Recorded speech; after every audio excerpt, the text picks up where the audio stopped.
Welcome to session 18 of financial accounting. Student, here we will cover the topic of ratio analysis. In this session we will cover ratio analysis and types of ratios. So first we will understand the meaning of ratio analysis. अब देखते हैं ratio क्या है. देखिए, financial analysis, financial statement को analyse करने के लिए we use ratios, right. So ratio is one of the form of financial analysis, and ratio it can be expressed in various ways. That is, in percentage form we can express it, in terms of fraction, in terms of times, number of days, rate, or as a simple number. There are various ways through which we can analyze ratio, or we can express ratio. In ratio analysis, figures of financial statements are compared with each other to know about the meaningful results, right. So ratio analysis की help से हम अपनी financial statement को analyse कर सकते हैं और compare कर सकते हैं उसको अपनी पुरानी फाइनेंशियल स्टेटमेंट्स की रेशियोज़ के साथ, सो दैट कि हम मीनिंगफुल रिजल्ट्स ड्रॉ आउट कर सकें. Next we will understand the meaning of ratios, types of ratios. Basically देखिए, यहाँ पर there are 4 types of ratios. Means हम ब्रॉडली स्पीकिंग रेशियोज़ को 4 कैटेगरीज में डिवाइड करते हैं.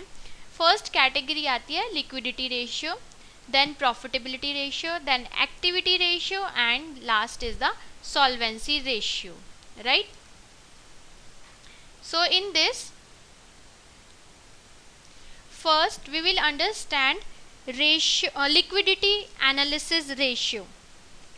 देखिए, लिक्विडिटी एनालिसिस रेशियोज क्या बताती हैं. एक तरीके से जो लिक्विडिटी रेशियोज हैं ये होती हैं, it is the ability of the firm to satisfy its short term obligations as they become due for payment. Means कि लिक्विडिटी रेशियोज ये फर्म की एबिलिटी बताती है कि whether the firm is able to satisfy its short term obligations और not. Means कि short termly जो भी पेमेंट ड्यू हुई है फर्म की, क्या कंपनी उसको पे कर पा रही है टाइम पे या नहीं कर पाती है, क्योंकि liquidity is important for the survival of the firm. So it is very much important, और we can say prerequisite for any firm. तो ये फर्म की financial, short term financial strength को शो करती है. इसके अंदर लिक्विडिटी एनालिसिस रेशियोज में हम लोग इंक्लूड करते हैं current ratio, quick ratio and net working capital ratio. देखिए, current ratio it includes current assets upon current liabilities.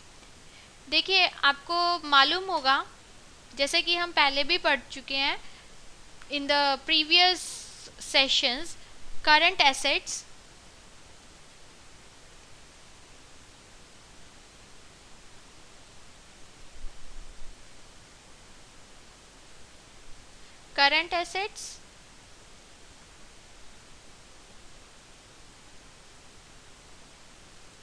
upon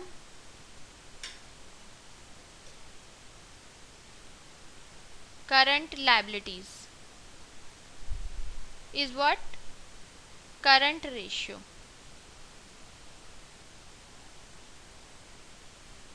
अब देखिए, करंट एसेट्स क्या हैं. करंट एसेट्स में हम इंक्लूड करते हैं स्टॉक को, debtors, bills receivables, cash, prepaid expenses. ये हम प्रीवियस सेशंस में डिस्कस कर चुके हैं, but it is just a review, right. और करंट लायबिलिटीज़ में हम इंक्लूड करते हैं आउटस्टैंडिंग एक्सपेंसेस,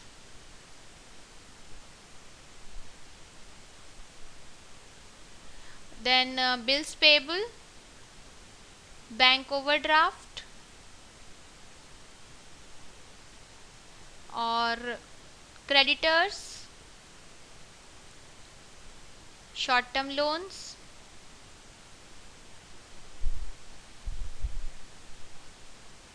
ये सब हम इंक्लूड करते हैं करंट लायबिलिटीज से।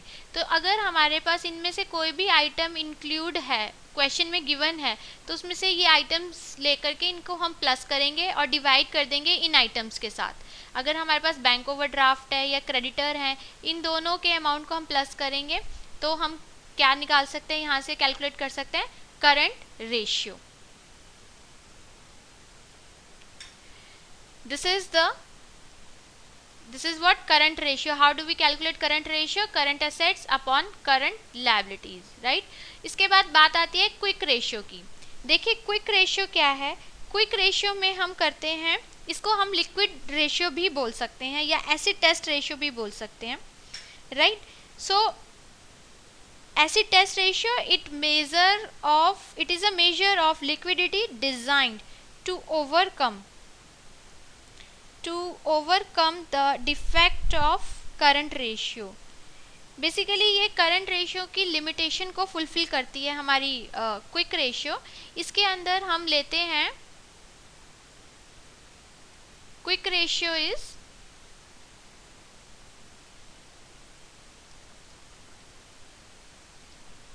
current assets minus stock minus prepaid expenses upon current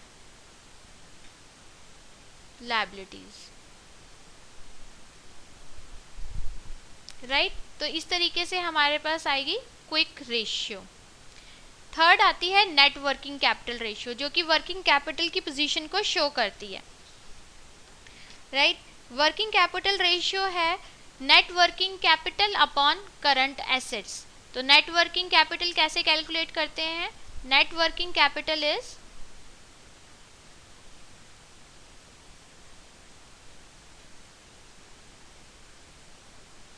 current assets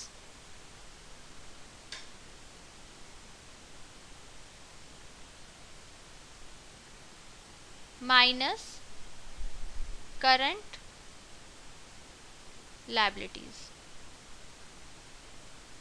This is what net working capital, right? So ये थी हमारी liquidity ratios, और इसमें जो करंट रेशियो है उसका आइडियल रेशियो है 2:1 और क्विक रेशियो का है 1:1। आइडियल रेशियो मीन्स कि फर्म के जो करंट एसेट्स हैं वो डबल होने चाहिए करंट लायबिलिटीज से, सो दैट कि कंपनी टाइमली अपने करंट लायबिलिटीज को पे कर सके, right? Now let's see next, profitability ratios that is based on sales. अब देखते हैं प्रॉफिटेबिलिटी रेशियोज क्या हैं। अब देखिए प्रॉफिटेबिलिटी रेशियो फर्म की प्रॉफिट्स को डिपिक्ट करती हैं। So in order to judge the efficiency of management with respect to sales and production profitability ratios are calculated in relation to sales.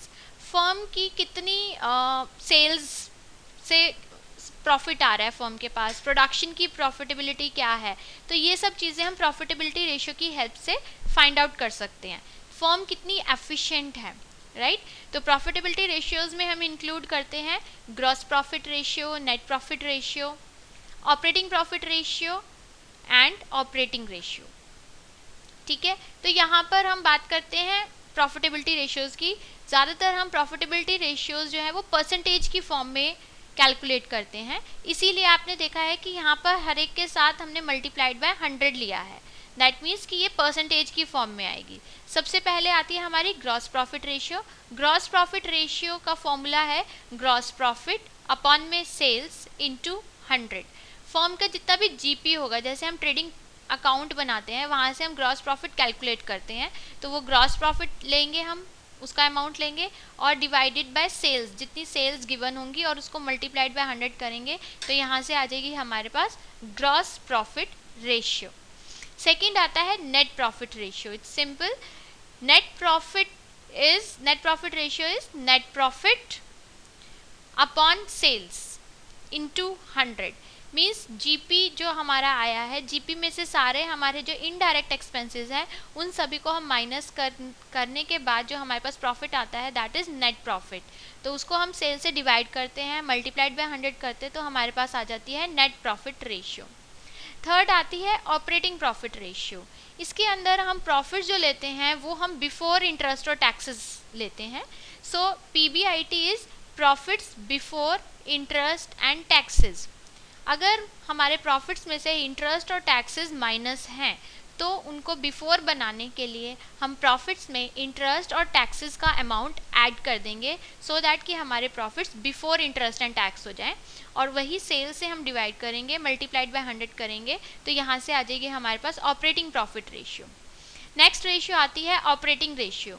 Operating ratio is cost of goods sold plus operating expenses. इसमें हम cost of goods sold consider करते हैं, cost of goods sold upon cost of goods sold plus operating expenses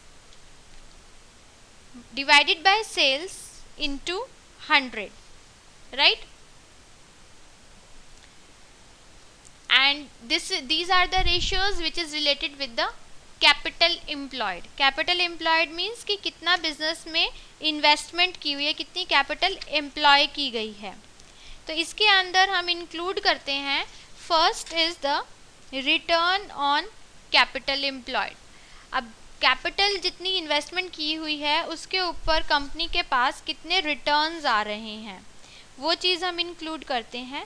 so return on basically ये हमारी long term fund से related होती है। So return on capital employed it refers to the long term funds supplied by the lenders and the owners of the firm. Capital employed मतलब कि कितना उन्होंने long term funds involve किए हुए हैं बिजनेस में। And capital employed it provides a test of profitability. Firm को long term sources से कितना प्रॉफिट हो रहा है ये चीज़ हम एस्टिमेट कर सकते हैं, एनालाइज करते हैं with the help of return on capital employed. तो यहाँ पर हमारा आता है net profit, operating profit basically, net operating profit upon में capital employed. That means net operating profit को हम बोल सकते हैं earnings before interest and tax upon में कैपिटल एम्प्लॉयड। तो ये जितना ज़्यादा रेशियो हाई होती है, the higher the ratio the more efficient use of capital employed and better is the financial position of the firm. Second आती है return on share holders equity. अब देखिए शेयर होल्डर्स इक्विटी ये क्या बताता है कि फर्म में जो शेयर होल्डर्स ने पैसा लगाया हुआ है उसके ऊपर कितने एफिशिएंटली रिटर्न्स आ रहे हैं। So it measures the return on the total equity funds of ordinary shareholders. So ये जज करती है कि firm whether the firm has earned a satisfactory return for its equity holders और नॉट।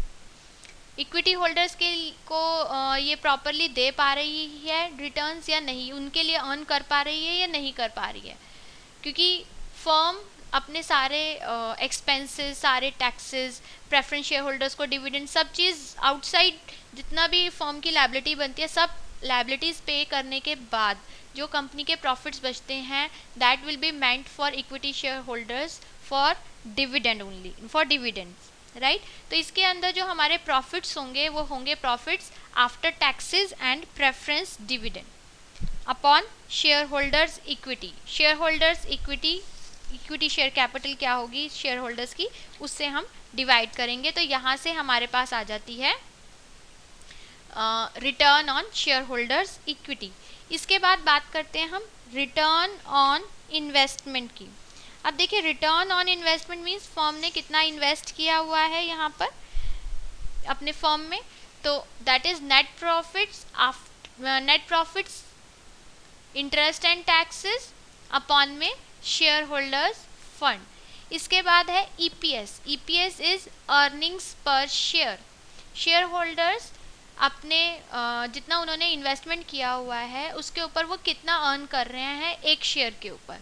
तो इसके अंदर हम लेते हैं net profits after taxes minus preference dividend upon में नंबर्स ऑफ इक्विटी शेयर्स। अगर हम इक्विटी शेयर्स के नंबर ऑफ इक्विटी शेयर से डिवाइड करते हैं तो यहाँ पर हमारे पास आ जाएगी EPS। Next is the coverage ratio. अब देखते हैं कवरेज रेशियो क्या है।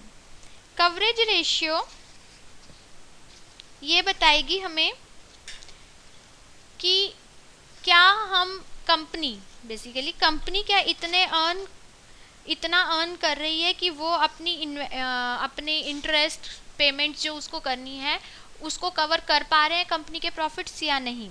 सो coverage ratio it measures the firm's ability to pay certain fix charges.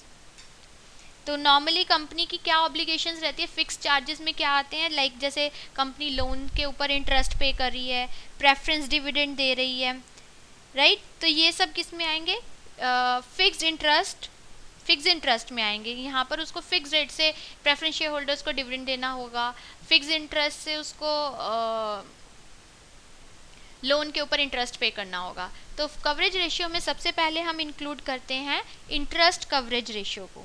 Interest coverage ratio measure करती है फर्म की ability to make the contractual interest payments, right. So in this we will take net profits before interest and taxes upon में interest charges, means total interest वो कितना पे कर रही है, ठीक है। उसके बाद डिविडेंड कवरेज रेशियो ये मेज़र करती है, it measures the ability of a firm to पे dividend on preference shares which carry a stated rate of return. तो जितनी ज़्यादा ये रेशियो रहती है उतनी ही कंपनी की पोजीशन बेटर मानी जाती है।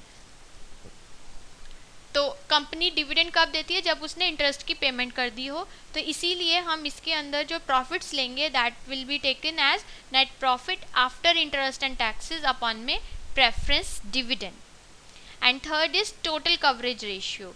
टोटल कवरेज रेशियो में NBIT लेंगे, net profits NPIT that is net profits before interest and taxes upon में टोटल फिक्स चार्जेस। तो यहाँ पर टोटल फिक्स चार्जेस में interest charges plus preference dividend दोनों ही हम इंक्लूड करेंगे, जिससे कि हमें पता चल जाएगा कि कंपनी की टोटल कवरेज रेशियो क्या है।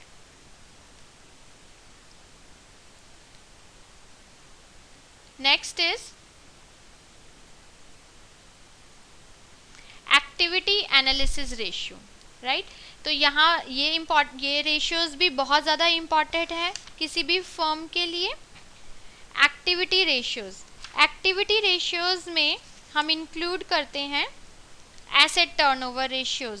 बेसिकली ये रेशियोज होती हैं, these ratios are concern with measuring the efficiency in asset management. क्या कंपनी प्रॉपरली अपने एसेट्स को मैनेज कर पा रही है या नहीं कर पा रही है, ये रेशियोज इस पोजीशन को डिपिक्ट करती हैं। So the efficiency with which the assets are used, it would be reflected in the speed and rapidity with which assets are converted into sales। कितनी जल्दी वो अपने assets को sales में convert करती है, ये चीज़ हम activity ratios से show करते हैं। तो इसमें पहली आती है हमारी assets turnover ratio। assets turnover ratio में सेल्स अपॉन में एवरेज टोटल एसेट्स हम लेते हैं। तो ये बताता है हमारा ये ratio, this ratio indicates the efficiency with which the firm uses all its assets to generate sales. So ये basically it is based on the relationship between cost of goods sold and the assets, right. So fix इसमें हम sales upon में total assets से calculate कर सकते हैं assets turnover ratio. Second आती है हमारे पास inventory turnover ratio. Inventory turnover ratio बताती है कि कंपनी अपने इन्वेंट्रीज को, स्टॉक को कितनी जल्दी कन्वर्ट कर रही है सेल्स में। तो इसमें हम देखते हैं cost of goods sold upon में average inventory. Next is the creditors turnover ratio. तो क्रेडिटर्स टर्नओवर रेशियो में हम लेते हैं credit purchases. So net credit purchases upon में average creditors. So this ratio, it is the ratio between net credit purchase and the average amount of creditors outstanding during the year, right? तो इससे हमें पता चलेगा कि creditors turnover ratio क्या है. यहाँ पर हम एवरेज क्रेडिटर्स की बात करते हैं तो एवरेज क्रेडिटर्स हम बता सकते हैं कि अगर हमारे पास ओपनिंग बैलेंस गिवन है क्रेडिटर्स का और क्लोजिंग बैलेंस गिवन है तो दोनों को प्लस करके डिवाइड बाय 2 करके हम कैलकुलेट कर सकते हैं एवरेज क्रेडिटर्स को. नेक्स्ट आती है डेटर्स टर्नओवर रेशियो. इसके अंदर हम इंक्लूड करते हैं क्रेडिट सेल्स को. तो नेट क्रेडिट सेल्स अपॉन में एवरेज अमाउंट ऑफ रिसीवेबल्स और average account receivable. Average account receivable हम इंक्लूड करते हैं एवरेज डेटर्स को. Again average debtors will be calculated as opening debtors plus closing debtors divided by 2. Next is the long term solvency ratios.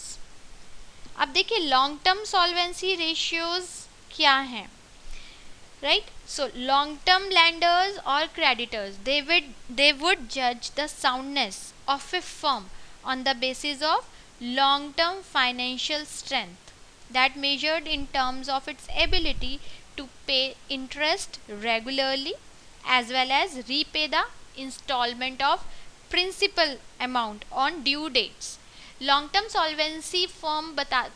Solvency ratio बताती है कि firm की long term solvency position कैसी है, क्योंकि लैंडर्स या banks या फाइनेंशियल इंस्टीट्यूशंस क्या करते हैं, लॉन्ग टर्म लोन्स देते हैं फर्म को, तो वो इस चीज़ में इंटरेस्टेड होते हैं whether the company will pay the interest on the amount due regularly और whether the company will pay their long term debts in time और नॉट. तो इसके लिए उन्हें लॉन्ग टर्म फाइनेंशियल स्ट्रेंथ को जज करने की ज़रूरत पड़ती है. इसमें हम सबसे पहले रेशियो पढ़ते हैं डेट इक्विटी रेशियो, जो कि शो करती है रिलेशनशिप को between borrowed funds and owners capital. That is why we call it as debt equity ratio, right? So this ratio, it reflects the relative claims of creditors and shareholders against the assets of the firm. तो debt equity ratio हम calculate करते हैं long term debts upon में owners equity. Second आती है हमारे पास total debt equity ratio. Total debt equity ratio में हम लेते हैं total debt, total long term debts upon में owners equity. Next is the proprietary ratio.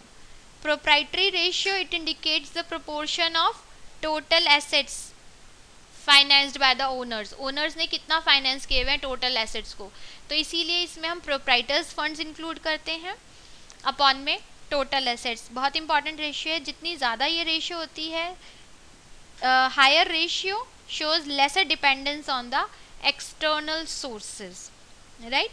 Next आती है capital gearing ratio. Capital gearing ratio, it shows the mix of finance employed in the firm. तो इसके अंदर हम include करते हैं equity capital including reserves and surplus upon में fixed interest, fixed dividend and interest bearing securities, right? Next is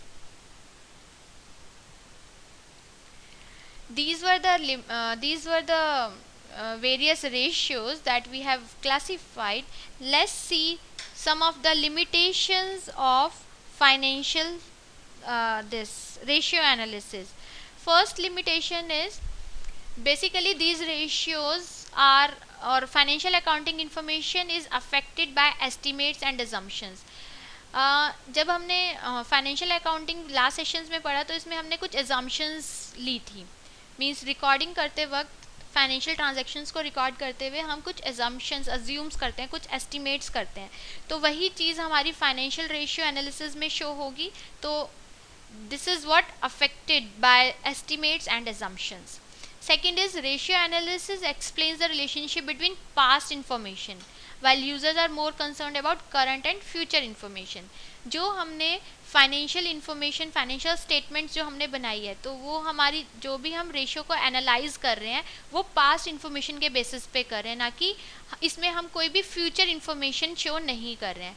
जबकि जो भी फाइनेंशियल अकाउंटिंग के जितने भी हमारे यूजर्स होते हैं, they are more interested in knowing the current and future information, but ratio analysis can not explain future information, so it is based on the past information. This is also one of the limitation of ratio analysis. So this is the end of this session. At the end there are two questions. First question is define ratio analysis, and second question is explain coverage ratios and activity ratio. So thank you very much.